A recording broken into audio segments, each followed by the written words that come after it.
오늘은 명품 조연 말씀 시리즈 두 번째 시간이 됩니다. 영화에는 주연이 있습니다. 가장 중요한 역할이라고도 할 수 있고요. 중요한 만큼 주연 배우는 사람들의 기억에 오래 남게 됩니다. 이제 한국에서 이제 1,000만을 넘긴 영화들이 몇 개가 있는데요. 그 중에 명량이라고 여러분들 보셨을 것입니다. 많은 분들이 또 이렇게 보시면서 또 영화를 통해 또 이순신 장군에 대한 그런 삶을 또 명량해전을 접하게 되는데요. 여기 이순신 장군의 역할은 최민식이라는 배우가 이렇게 하게 됐는데요. 여러분들 얼굴만 봐도 잘 유명한 배우가 됩니다. 근데 이순신 장군 오른쪽에 있는 배우는 누군지 아십니까? 이순신 장군의 부관인 나대용이라는 사람의 역할을 감당했다 그러는데, 역사로 볼 때 그분이 거북선을 개발했다라는 그런 이제 배경을 가지고 있는데요. 조선의 과학자라 그럽니다. 근데 이 배우의 이름이 장준영이라 그럽니다. 이런 조연들이 있기 때문에 영화가 더 흥미롭게 또 내용이 전개될 수 있습니다. 또 마동석이라는 이름 들어보셨을 것입니다. 범죄도시라는 영화로 잘 알려진 주연 배우인데요. 이 마동석 밑에 있는 이 조연 배우 이름 아십니까?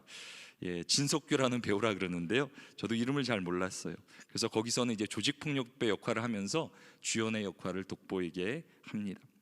성경에도 수많은 조연들이 등장하는데요. 이들을 통해 누가 드러나십니까? 성경의 진짜 주인공 되시는 예수 그리스도께서 더 선명하게 나타나게 되십니다. 그래서 오늘 요한복음 5장에 예수님을 빛나게 하는 조연은 바로 38년 된 병자가 됩니다. 오늘 본문은 이렇게 시작합니다. 그 후에 유대인의 명절이 되어 예수님께서 예루살렘에 올라가시니라. 오늘의 본문의 배경을 유대인의 명절이라고 성경은 기록합니다. 유대인들에게 3대 명절이 있는데 유월절, 오순절, 그리고 초막절, 그렇게 3대 절기가 있고 또 그것을 중심으로 7대 절기가 있습니다.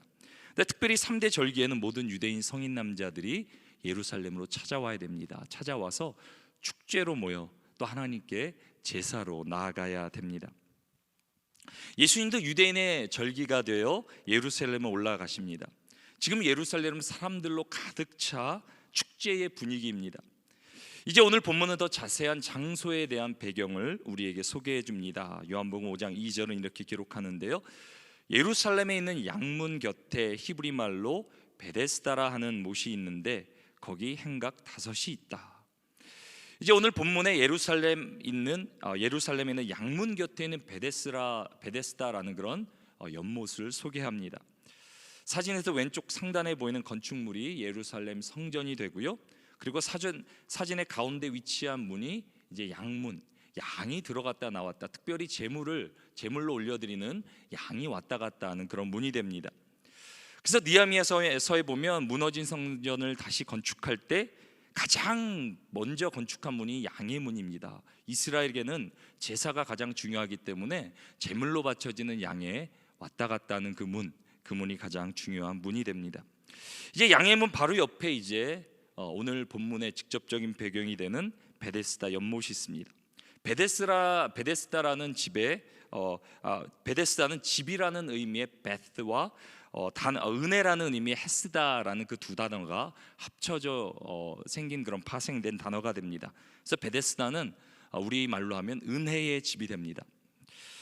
이제 양의 문을 통해 제사로 바쳐질 양들이 이제 들어올 때 흙도 묻고 배설물도 묻게 됩니다. 그래서 이곳 베데스다에서 하나님의 은혜를 구하며 양들을 씻었습니다. 이제 하나님께 제사로 나아갈 그런 준비를 했던 것입니다. 그리고 오늘 본문에는 중요한 디테일 하나를 더 소개합니다. 오늘 본문 9절 마지막 부분은 이렇게 전합니다. 이날은 안식일이다. 이날은 하나님의 안식을 누리는 복된 안식일입니다. 그래서 오늘 요한복음 5장의 배경을 이렇게 정리하면 이렇게 됩니다. 유대인의 지금 절기로 지금 축제 분위기가 예루살렘 가운데 펼쳐지고 있습니다. 사람들은 은혜를 기대하며 제물을 드립니다. 또 하나님의 안식을 누리는 날이기도 합니다. 이것이 오늘 요한복음 5장의 배경이 됩니다. 모든 이스라엘이 은혜를 기대하며 예배로 나아가 안식을 누려야 되는 그날에 베데스다 연못가에는 전혀 딴 세상을 살아가는 그런 무리들이 있었습니다. 오늘 보면 3절입니다. 우리 같이 한번 읽겠습니다. 그 안에는 많은 병자, 맹인, 다리 저는 사람, 혈기 많은 사람들이 누워 물의 움직임을 기다리니. 다른 사람들 축제 분위기로 하나님 앞에 예배로 나아가며 또 안식을 누리는 그런 날을 맞이하는데, 이 베데스다 연못가에는 거동이 불편한 신체 장애가 있는 사람들이 온통 이렇게 모여 있었습니다. 그리고 이들의 관심은 어디에 있습니까? 말씀에 물의 움직임을 기다렸다. 이들의 관심은 온통 베데스다 연못에 있었습니다. 왜냐하면 이 베데스다 연못에는 흘러내려오는 전설이 있었기 때문입니다. 본문 4절은 그 전설을 이렇게 전합니다. 이는 천사가 가끔 못에 내려와 물을 움직이게 하는데, 움직인 후에 먼저 들어가는 자는 어떤 병에 걸렸든지 낫게 되밀어라. 이 베데스다에 흘러내려오는 전설이 무엇입니까? 가끔씩 천사가 내려와 이렇게 연못을 이렇게 움직이게 하는데, 그 물이 움직일 때 가장 먼저 들어가는 사람은 어떤 병이든지 낫게 된다라는 그런 전설이 있습니다. 그러니까 지금으로 볼 때는 어떤 온천수나 그런 이제 광천수 같은 것이 아니었나 생각해 보는데요, 물이 이렇게 움직이거나 솟아 나올 때 사람들은 그 현상을 천사가 내려와서 물을 움직이고 있다라고 그렇게 믿었고요. 그래서 그 베데스다의 전설을 듣고 수많은 병자들이 이제 베데스다 못 가운데 모이게 됩니다. 이들의 오직 소망은 무엇입니까? 물이 움직일 때 내가 저기 들어가서 내 문제를 해결받아야지, 치유받아야지, 회복을 받는 것이 이들의 오직 소망이 됩니다. 근데 비극이 무엇입니까? 오늘 본문은 이들이 앞을 볼 수 없는 자들이라, 다리를 저는 사람이라, 혈기가 많은 사람들이라, 기적과 소망을 바라지만 절대 자기 힘으로는 베데스다 연못가로 갈 수 없는 사람들만 모여 있는 거예요. 근데 더 한번 생각해 보시기 바랍니다. 상상해 보시기 바랍니다. 이 베데스다의 전설은 너무나 무서운 잔인한 결과를 낳게 됩니다. 이들 모두는 너무나 힘든 삶을 살기 때문에 평소 때는 자신들의 삶도 나누고 아픔도 나누고 그리고 의지하면서 친구같이 살았을 것입니다. 근데 베데스다 연못이 움직인다라는 소리를 듣게 될 때 서로는 한순간에 적이 되고 맙니다.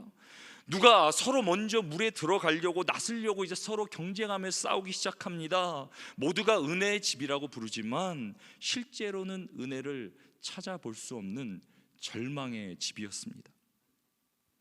그런데 그 베데스다 수많은 사람 가운데 가장 절망적인 한 사람이 있었습니다. 그 사람이 바로 38년 된 병자입니다. 이 사람은 자신의 힘으로 절대 일어날 수 없습니다. 근데 무려 38년간을 베데스다 연못에 살았다라고 성경은 기록합니다. 무슨 말입니까? 38년간 아무도 찾아오지도 않고 도와주지도 않았다라는 말입니다. 그렇다면 앞으로도 물에 들어갈 확률은 전혀 없습니다. 그럼에도 38년 된 병자는 매일 베데스다 연못에 들어갈 소망을 품고 헛된 소망으로 살아갑니다. 근데 사랑하는 성도 여러분, 오늘 이 본문이 말해주고 있는 이 사람은 누구입니까? 평생을 내가 이 물에만 들어가면 내가 고침을 받을 거라고 믿고 살았던 그 사람은 누구입니까? 이 본문의 38년 된 병자는 타락한 세상을 살아가는 인간의 자화상을 그려줍니다. 우리는 다 영적으로 맹인이고 영적으로 다리를 절고 영적으로 일어날 수 없는 중풍병자들입니다. 타락한 인간은 제 힘으로 자신의 힘으로 구원을 얻을 수도 참된 안식을 누릴 수도 없습니다. 그럼에도 물속에 서로 들어가겠노라 아우성을 치며 헛된 소망을 품고 살아가는 것이 세상을 살아가는 인간의 모습이자 현실입니다. 이런 안타까운 광경이 베데스다 은혜의 집에서 펼쳐지고 있습니다. 오늘 본문을 깊이 묵상하게 되면 전혀 말이 맞지 않습니다. 오늘 본문은 하나님의 안식을 누려야 하는 안식일에 벌어지고 있고, 또 은혜의 집은 죄사함을 얻어야 되는 제물이 들어오는 양의 문과 죄사함이 이루어지는 성전 그 사이에 위치해 있습니다. 하나님의 참된 안식과 은혜가 눈앞에 있는데 이들은 헛된 소망을 품고 베데스다의 물이 움직이기만 기다리고 있습니다. 자신의 힘과 능력으로 문제를 해결해 보려 하는데 은혜의 집에는 은혜가 없고 안식이 없습니다. 38년이 지났게 이 병자에게는 1976번이라는 안식일이 지나갔을 것입니다. 수많은 안식일이 지나갔지만 평생에 한 번도 안식을 누려본 적이 없습니다. 이 38년 된 병자는 타락한 세상을 살아가는 인간의 모습이자 예수님 당시 무기력한 유대 교회의 현실을 우리에게 가르쳐 줍니다. 또 이 38년이란 숫자가 나오는데요, 이 숫자는 구약에서도 등장하는 숫자입니다. 신명기 2장 14절에 이렇게 기록하는데요, 가데스 바네아에서 떠나 세레 시내를 건너기까지 38년 동안이라. 이때에는 그 시대의 모든 군인들이 여호와께서 그들에게 맹세하신 대로 진영 중에서 다 멸망하였다. 하나님은 이스라엘을 애굽에서 구원하시며 약속의 땅 가나안으로 인도하십니다. 이제 믿음으로 그 약속의 땅을 취하면 됩니다. 하지만 이스라엘은 약속의 땅 앞에서 하나님을 믿지 않습니다. 하나님을 신뢰하지 않으므로 38년간 어떻게 됩니까? 광야에서 헤매다가 멸망을 당하게 됩니다. 그래서 이스라엘에게 38년이나 특수한 그런 특별한 숫자가 됩니다. 하나님을 의지하지 않고 멸망을 당한 그런 상징적인 숫자입니다. 근데 예수님 당시까지도 유대인들은 어떻게 합니까? 은혜가 아니라 끝까지 자신의 행위로 율법을 지키며 구원을 얻어보려고 합니다. 그것이 38년 된 병자의 실체가 됩니다. 그런 38년 된 병자를 누가 찾아오십니까? 예수님께서 찾아오십니다. 그리고 이렇게 물어보십니다. 내가 낫고자 하느냐? 사랑하는 여러분, 지금 만약에 예수님께서 이 38년 된 병자를 찾아오신 것처럼 우리 앞에 찾아오셔서 손을 내밀어 주시며 네가 낫고자 하느냐라고 물어보신다면 우리는 어떻게 반응하겠습니까? 오늘 본문의 38년 된 병자는 이렇게 예수님 앞에 대답합니다. 본문 7절입니다. 병자가 대답하되 주여, 물이 움직일 때에 나를 못에 넣어주는 사람이 없어 내가 가는 동안에 다른 사람이 먼저 내려가나이다. 예수님은 지금 이 병자 앞에서 고쳐주시려고, 안식을 주시려고 물어보시는데 38년 된 병자의 마음은 무엇입니까? 왜 낫고 싶지 않았겠습니까? 자신도 고침받고 싶은데 문제가 무엇입니까? 자신을 베데스다 연못에 넣어주는 사람이 없다라는 거예요. 자신을 도와주는 사람이 없다라는 거예요. 자신도 열심을 다해보는데 내가 열심을 다하려고 다른 사람이 더 먼저 간다라는 거예요. 그래서 항상 기회가 없고 다른 사람보다 뒤처지고, 그래서 내가 치유를 받지 못한다라고 예수님 앞에서 한탄하고 있습니다. 근데 사랑하는 성도 여러분, 잘 생각해 보시기 바랍니다. 근데 정말 먼저 내려간 사람은 치유를 받았겠습니까? 아니지요. 38년 된 병자는 나보다 먼저 간 그 사람이 치유를 받았을 것이라고 믿지만 실상은 아무도 치유를 받지 못해요. 헛된 망상으로, 소망으로 다들 살아가는 거예요. 그럼에도 아직도 38년 된 병자는 예수님 앞에서 물에만 들어가면 몸이 나을 것이라, 고침 받을 것이라 그렇게 믿음으로 살아갑니다. 혹시 오늘 본문의 38년 된 병자의 모습이 나의 모습 같다라고 생각되진 않습니까? 오늘 예배 가운데 주님이 함께 하시는데, 주님 우리를 도와주신다 말씀하시는데 아직도 나는 이게 안 돼요, 저게 안 돼요, 이런 이유 때문에 저런 이유 때문에 나는 세상에서 행복하지 않아요. 안식이 없어요. 주님이 우리 가운데 함께 하시는데도 불구하고 그 주님을 바라보지 못하고 은혜를 붙들지 못하고 38년 된 병자처럼 오늘 우리는 인생을 헤매고 있는 우리의 모습을 발견하지는 않습니까? 제가 예전에 들었던 38년 된 병자의 고백이라는 글 여러분들에게 한번 읽어드리겠습니다. 38년 된 병자의 고백. 주님, 저는 백도 없습니다. 좋은 기회가 생길 때마다 내 백이 되어 나를 들어 좋은 자리에다 넣어주는 사람이 없습니다. 주님, 저는 부모도 잘못 만나 부부덕도 붙지 못합니다. 저는 온갖 열등감과 낮은 자존감에 시달리고 있습니다. 내가 가는 동안에 남들이 나보다 먼저 앞서갑니다. 주님, 제가 좋은 직장을 구하는 동안 다른 사람이 먼저 좋은 직장을 구합니다. 주님, 제가 시험 준비를 하는 동안 다른 사람은 먼저 시험에 합격해버립니다. 주님, 제가 이제 학위 논문을 쓰는 동안 다른 사람이 먼저 학위를 취득합니다. 주님, 제 삶에 마땅한 배우자를 찾는 동안에 다른 사람이 먼저 결혼합니다. 주님, 내가 주님을 위하여 일하려고 준비하는 동안 다른 사람이 먼저 주님 앞에 크게 쓰임받고 있습니다. 주님, 저는 늘 이처럼 다른 사람보다 뒤처지게 살았습니다. 저는 항상 뒷자리에 앉았습니다. 저에게 관심 갖고 저의 어려운 형편을 살펴주는 사람이 없습니다. 그렇게 병든 상태에서 소망도 없이 이렇게 살아갑니다.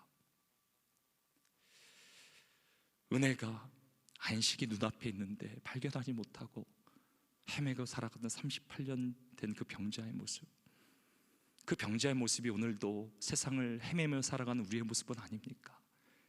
이것만 되면, 이 일만 해결되면 내가 잘 되리라, 평안하리라, 안식을 얻으리라, 헛된 소망 가운데 우리가 살아가고 있는 것은 아닙니까? 세상과 똑같이 헛된 소망을 바라며 남들과 비교하며 경쟁하며 비교당하며 다른 사람들을 향한 시기와 질투와 원망으로 인생의 베데스다를 우리는 살아가고 있는 것 아닙니까? 그런 38년 된 병자, 매일 남과 비교하며 남을 탓하며 실패와 절망의 자리를 살아가는 이 사람에게 예수님은 이렇게 말씀하십니다. 오늘 본문 8절과 9절 말씀 우리 같이 한번 읽겠습니다. 예수께서 이르시되 일어나 내 자리를 들고 걸어가라 하시니 그 사람이 곧 나아서 자리를 들고 걸어가니라. 이날은 안식일이니. 이 사람은 주님 앞에서 온갖 변명과 다른 사람을 향한 원망과 불평으로 가득 차 있습니다.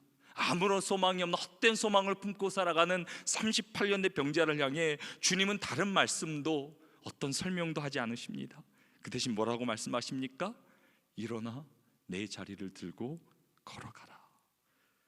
그래서 어떻게 됩니까? 즉시, 이 말이 떨어지는 즉시 38년 된 병자, 아무런 소망이 없고 남들이 도와주지 않는 이 병자, 예수님의 그 한마디 가운데 곧나 자리를 들어 일어나게 되었다라고 성경은 우리 가운데 기록합니다. 이런 놀라운 역사가 우리 가운데 일어나게 되기를 주님의 이름으로 축원합니다. 이런 주님의 음성이 우리 가운데 이 시간 임하게 되기를 주님의 이름으로 축원합니다. 오늘 본문은 이날을 뭐라고 말합니까? 안식일이라, 안식일이라. 세상의 인간이 누릴 안식이 무엇입니까? 오늘 38년 된 병자는 38년 동안 그 안식일을 한 번도 누린 적이 없는데 어떻게 비로소 안식을 누리게 됩니까?